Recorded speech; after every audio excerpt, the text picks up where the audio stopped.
الحمد لله نحمده ونستعينه ونستغفره ونؤمن به ونتوكل عليه ونعوذ بالله من شرور أنفسنا ومن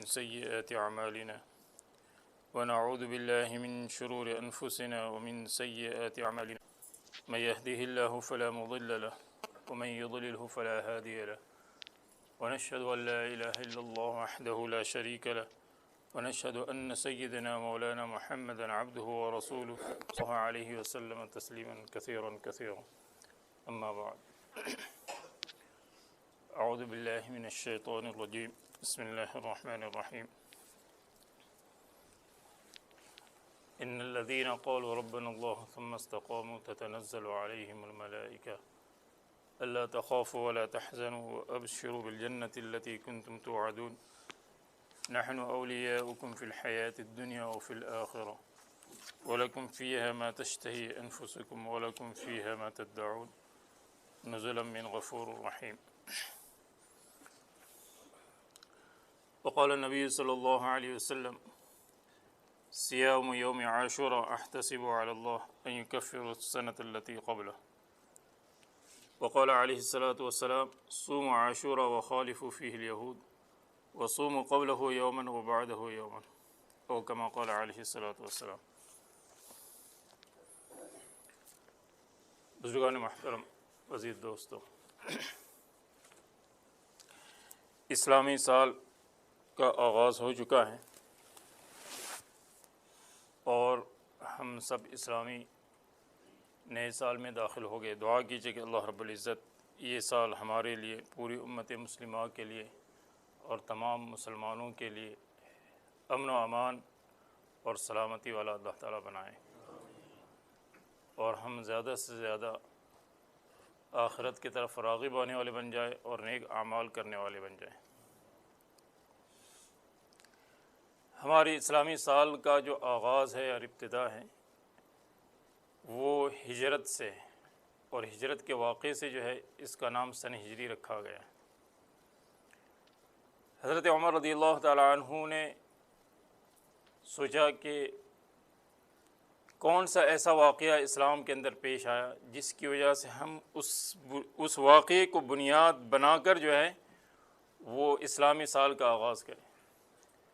تو حضرت عمر رضی اللہ عنہ نے فرمایا کہ اس سے اہم اور عظیم کوئی واقعہ نہیں کہ لوگوں نے اپنے گھروں کو، اپنی تمام چیزوں کو اللہ کے دین کے خاطر چھوڑا ہے. دا بورن پلیس، جو مادر وطن ہوتا ہے، آدمی کو اس سے فطری اور نیچری طور پر محبت ہوتی ہے. تو اس واقعے کو بنیاد بنا کر اسلامی سال کا آغاز جو ہے وہ کیا گیا. اسی وجہ سے حضرات صحابہ جب عمرۃ القضاء میں آئے تھے اور فتح مکہ کے بعد جب حج کرنے کے لیے تشریف لائے تھے تو آپ صلی اللہ علیہ وسلم نے فرمایا کہ عمرہ ادا کرنے کے بعد اور حج پورا ہونے کے بعد مہاجرین مکہ میں 3 دن ٹھہریں گے، کہیں ایسا نہ ہو کہ پھر سے اس کو وطن اقامت بنا لے. یعنی جس وطن کو ایک مرتبہ اللہ کے لیے خیر بات کیا، اب یہاں ٹھہرنا نہیں ہے. اتنی اہمیت اور فضیلت جو ہے وہ ہجرت کی ہے. اور آپ کو پتہ ہونا چاہیے کہ یکم محرم الحرام کے اندر حضرت عمر رضی اللہ تعالیٰ عنہ کی شہادت ہوئی. عاشوراء کے دن وہ اپنی جگہ پر فضیلت ہے جس کو میں ذکر کروں گا، لیکن یکم محرم الحرام کی شہادت کے واقعے کو شاید کچھ لوگوں کو پتہ ہو لیکن اکثر لوگوں کو پتہ نہیں. اور اس واقعے کے پیچھے کیا چیز کار فرما تھی یہ بھی ہم سب جانتے ہیں کہ حضرت مغیرہ ابن شعبہ کا جو غلام تھا ابو لولو مجوسی، اس نے یہ سازش اور تدبیر کی کہ 26 ذی الحجہ کی صبح میں فجر کی نماز سے پہلے جو ہے وہ چھپ گیا تھا، چونکہ اندھیرے میں نماز ہوتی تھی اور اس وقت جو ہے ان کا کوئی انتظام ہی یہ نہیں تھا. تو جب لوگوں کی صفیں بن گئی، حضرت عمر رضی اللہ تعالیٰ نماز کے لیے کھڑے ہو گئے، تو یہ وہاں اندر سے نکلا اور آپ پر حملہ اور اٹیک کیا، اور اتنا زبردست حملہ تھا کہ آپ کے جو ہے ناف کے حصے کا حصہ رگ کٹ گئی اور آپ اسی وقت گر گئے۔ پھر کئی صحابہ جو ہے اس کے اندر شہید بھی ہو گئے۔ پھر ایک صحابی نے ان کے اوپر کوئی کپڑا ڈال کے جو ہے اس کو پکڑ لیا، پھر اس نے خودکشی کر لی۔ اس کے بعد حضرت عمر رضی اللہ تعالیٰ عنہ کے اوپر غشی بے ہوشی کی حالت طاری ہوتی تھی، اور جب نماز کا وقت ہوتا تھا تو فرمایا جاتا تھا کہ نماز کا وقت ہے، پھر جو ہے ہوش میں آتے تھے اور نماز پڑھ لیتے تھے، اور فرماتے تھے اس شخص کا دین میں کوئی حصہ نہیں جو نماز کو چھوڑ دے۔ آپ صلی اللہ علیہ وسلم آخری حالت میں ہیں، بیماری کی حالت میں ہیں، اور 2 صحابہ کے سہارے میں مسجد میں تشریف لا رہے ہیں، اور آخری جو الفاظ جناب نبی کریم صلی اللہ علیہ وسلم کے زبان مبارک پر جاری تھے، وہ فرمایا الصلاۃ الصلاۃ وما ملکت، نماز کا اہتمام کرو اور اپنے ماتحتوں کے ساتھ اچھا سلوک کرو۔ تو میں یہ عرض کر رہا ہوں کہ حضرت عمر رضی اللہ تعالیٰ عنہ اب جو ہے اس پوزیشن میں ہیں، لیکن اس کے باوجود نماز کی فکر ہے، اور یہی واقعہ آپ کی شہادت کا سبب بن گیا۔ اور حضرت عمر رضی اللہ تعالیٰ عنہ دعا مانگا کرتے تھے، اے اللہ مجھے شہادت والی موت عطا کر اور اپنے نبی کے شہر کی موت عطا کر۔ اللہ اکبر، دونوں دعائیں قبول ہو گئی۔ اب وہاں تو شہادت کا مدینہ منورہ میں تو کوئی تصور بھی نہیں تھا، لیکن یہ ذریعہ اللہ تعالیٰ نے بنا دیا کہ مارنے والا جو غلام تھا وہ مجوسی کافر تھا۔ اسی وجہ سے جب تحقیق کی حضرت عمر نے فرمایا کہ کون ہے؟ فرمایا اللہ کے شکر ہے کہ مجھے مارنے والا ایک بے ایمان ہے۔ شہادت کی تو یکم محرم الحرام میں حضرت عمر رضی اللہ تعالیٰ عنہ اس دنیا سے رخصت پر، اس واقعے کو کوئی یاد نہیں کر رہا ہے، اور اس کو اور آپ کو پتہ ہونا چاہیے کہ حضرت عمر رضی اللہ تعالیٰ عنہ کون ہیں۔ 22 آیتیں ایسی ہے قرآن کریم کے اندر جو حضرت عمر رضی اللہ تعالیٰ عنہ کی تائید میں نازل ہو رہی ہے، یعنی حضرت عمر رضی اللہ تعالیٰ عنہ کی رائے جو ہوتی تھی، وحی قرآن اس پر نازل ہوتا تھا۔ اندازہ کی فرمایا اللہ کے نبی صلی اللہ علیہ وسلم فرما رہے لو کان نبیا بعدی لکان عمر، میرا بعد اگر کوئی نبی ہوتا تو حضرت عمر 22 لاکھ مربع کلومیٹر کے حاکم ہے، لیکن اپنی لائف آف دا اسٹائل کے اندر کوئی چینجنگ نہیں ہوئی، لباس سیدھا سادہ، سواری سمپل۔ یہ سیرت سننے کے لیے نہیں ہے، یہ سیرت پڑھنے کے لیے نہیں ہے۔ غیروں نے اس حضرت عمر رضی اللہ عنہ سیرت کو اپنایا اور اپنے ملکوں اور حکومتوں کو چلا رہے ہیں، لیکن مسلمان کو یہی پتہ نہیں کہ پہلی محرم کے اندر کون سا عظیم الشان واقعہ پیش ہے۔ اسلامی سال شروع ہوتا ہے، انگریزی سال کی تو مبارکبادی مہینوں پہلے دیتے ہیں، اسلامی سال کا پتہ نہیں ہوتا ہے۔ اس پر ماتم منانا چاہیے، اس پر افسوس منانا چاہیے۔ کون ہے حضرت عمر رضی اللہ تعالیٰ عنہ؟ اللہ اکبر۔ ایک مرتبہ ایک قافلہ مدینہ منورہ سے باہر قریب میں پڑا ہوا تھا، تو حضرت عبد الرحمن ابن عوف اور حضرت عمر رضی اللہ تعالیٰ عنہ رات کو نگرانی کر رہے ہیں، سیکیورٹی کر رہے ہیں۔ اب تو جو لیڈر ہوتا ہے اسی کی سیکیورٹی کرنا پڑتی، سید القوم خادمہم، قوم کا سردار وہ تو خدمت کرنے والا ہوتا ہے۔ اب قافلوں کی حفاظت ہو رہی ہے، نگرانی ہو رہی ہے، تو اس قافلے میں ایک عورت، ایک ماں اپنے بچے کو جو ہے بار بار رلا رہی ہے، تو حضرت عمر رضی اللہ عنہ نے دیکھا کہ کیا بات ہے، تحقیق کی، تو تحقیق کرنے کے بعد پتہ چلا کہ عورت یہ کہہ رہی ہے کہ میں اس بچے کا دودھ چھڑانا چاہتی ہوں، میں اس بچے کا دودھ چھڑانا۔ فرمایا کیوں؟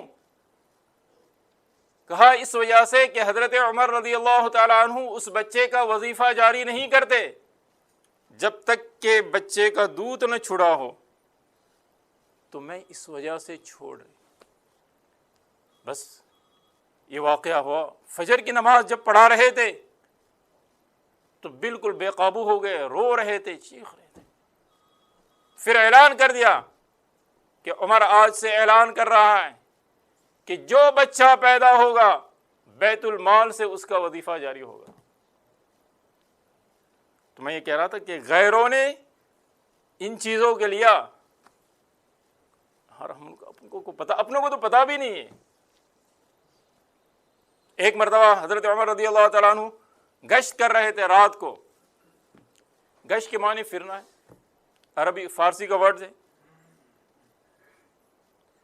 تو ایک عورت اور اس کے بچے بھوک کی وجہ سے بلبلا رہے تھے، ماں نے ہانڈی جو ہے وہ رکھی تھی اور اس کے اندر پانی تھا، تو پوچھا کہ یہ کیا ہے؟ تو تحقیق کرنے کے بعد پتہ چلا کہ اس کے بچے بھوکے ہیں اور بچوں کو بہلانے کے لیے پانی رکھا ہے تاکہ وہ سمجھ جائے کہ وہ چیز پک رہی ہے۔ پھر پوچھنے والے چونکہ حضرت عمر رضی اللہ تعالیٰ عنہ ہی تھے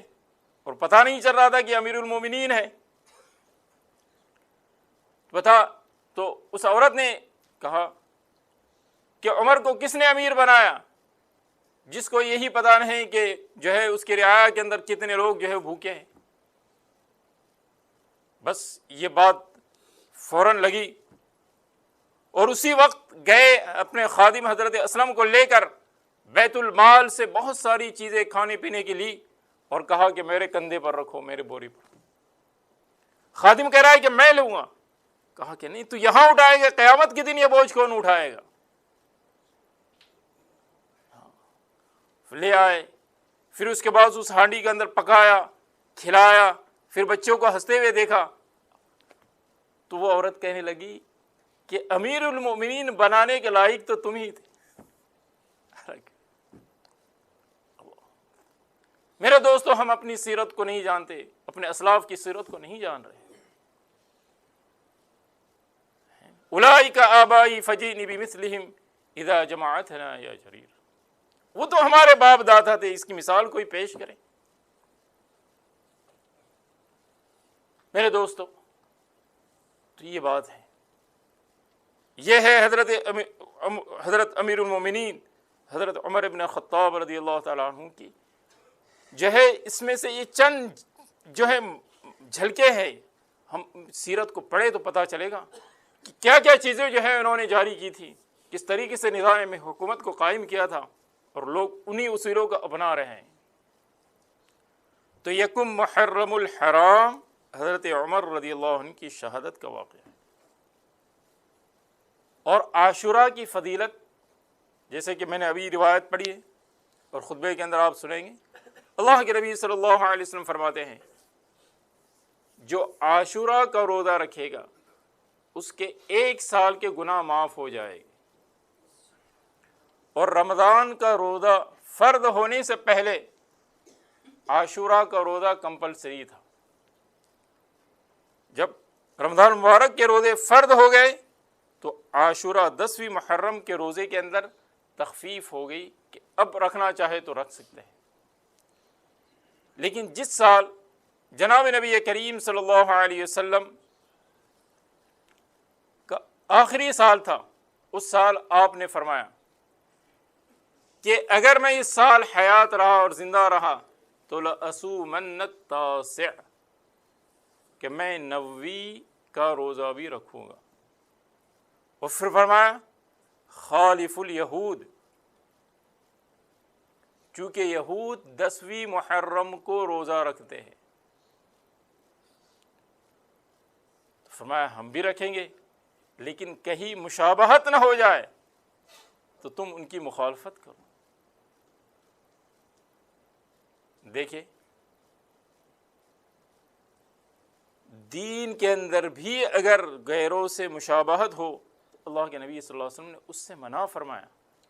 اور چہ جائے کہ اگر مکمل مشابہت غیروں کے ساتھ ہوگا تو پھر کیا حشر ہوگا۔ من تشبہ بقوم فہو من، جو قوم کسی قوم کی مشابہت اختیار کرے گی، چاہے معاشرت میں، کلچر میں، معاملات میں، معاشرت میں، جس چیز میں، اس کا حشر اسی کے ساتھ ہوگا۔ اب ہم سوچیں کہ کیا ہم دین اسلام جناب نبی کریم صلی اللہ علیہ وسلم کے طریقے کے مطابق زندگی کو اپنا رہے ہیں؟ اس کو سوچنے کی تو یہ واقعہ اور یہ روایت ہمیں یہ بتا رہی ہے کہ ہم ہر معاملے کے اندر، عبادات میں، معاشرت میں، معاملات میں، اخلاق میں، ہر چیز میں جناب نبی کریم صلی اللہ علیہ وسلم کی پیروی کریں اور اس کو فالو کرنے والے بن جائیں۔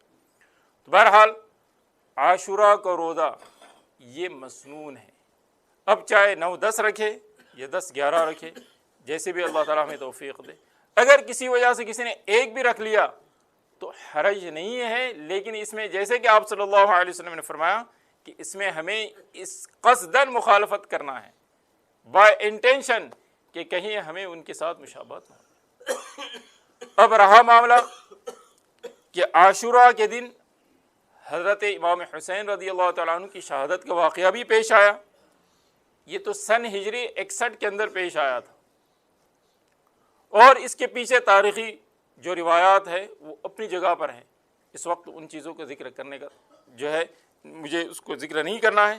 لیکن اس واقعے کو ہمارے کچھ بھائیوں نے اس طریقے سے اس کو لیا ہے کہ بس اس کے متعلق جو چیزیں کر رہے ہیں، ہمارے کچھ ایسے بھائی ہیں، ایسے لوگ بھی ہوتے ہیں جن کو پتہ نہیں ہوتا ہے، وہ بھی ان چیزوں کو اختیار کرنا شروع کر دیتے ہیں۔ تو عاشوراء کے دن جو چیز کرنا ہے اس میں روزہ رکھنا ہے، اور جو چیز غیر شرعی ہو، ماتم منانا یا اس طریقے سے کرنا اور دوسری چیزیں کرنا، اور خوشی کے اندر جو ہے اور دوسری چیزوں کو پکانا، شرعی طور پر اس کا کہیں جواز نہیں ہے، اس کی کوئی لیکن لوگ تحقیق نہیں کرتے، بس اس چیز کو کر رہے ہیں۔ اور جیسے کہ میں نے اس سے پہلے بھی عرض کیا تھا کہ شریعت کے اندر اگر کسی پر سوگ اور غم منانا ہے تو وہ 3 دن سے زیادہ نہیں ہے۔ صرف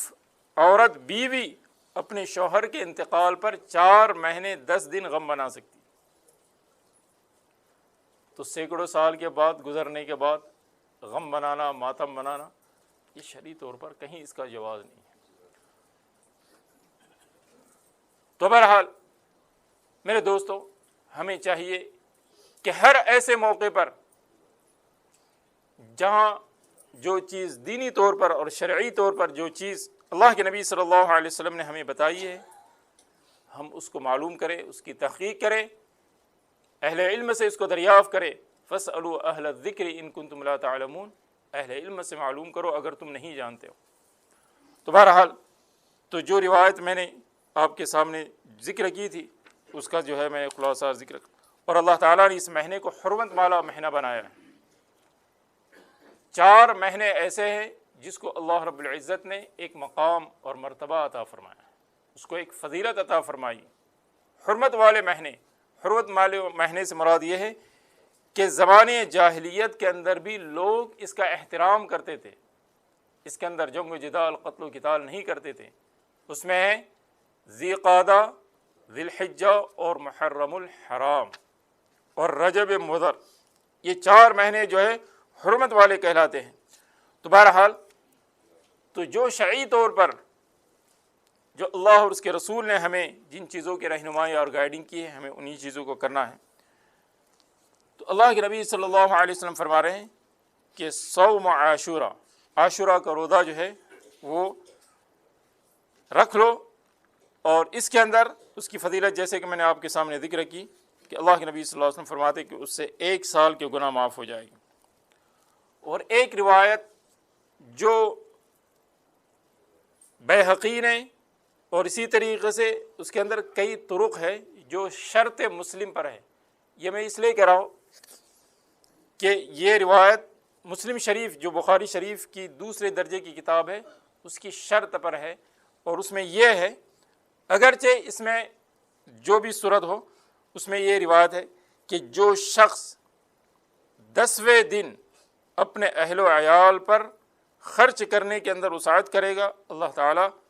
اس کے لیے سال بھر جو ہے وسعت فرمائے گا۔